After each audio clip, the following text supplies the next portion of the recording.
The if-else statement allows us to use Boolean logic to combine tests. The double parenthesis command allows us to incorporate advanced mathematical formulas in comparison. The double square bracket command provides advanced feature for string comparison. Let's use this in our script.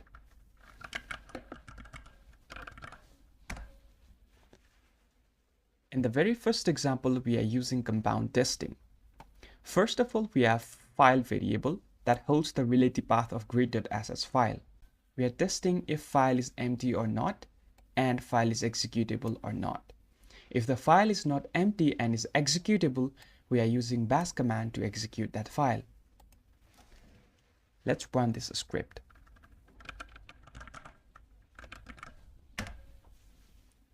Since the file is not empty and executable, hence it is executed successfully. Moving to another example.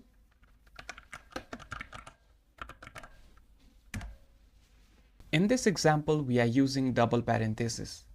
These are the operators we can use inside double parentheses.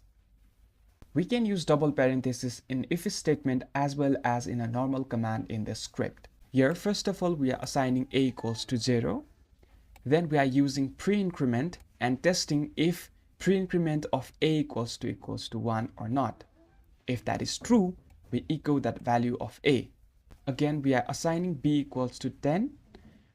We are post-decrementing b and printing the result of b. Running the script. Our script was executed successfully. Moving to next example.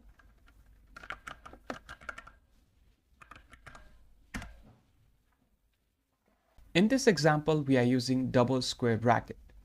This is used for string comparison. Double square bracket supports normal string comparison as well as pattern matching using a regular expression. We are comparing the value of user environment variable to this pattern. If this test returns true, then this line will be executed. Running the script. The name of the current user starts with A. That means this comparison is true. Feel free to ask anything related to the content. Thank you for watching.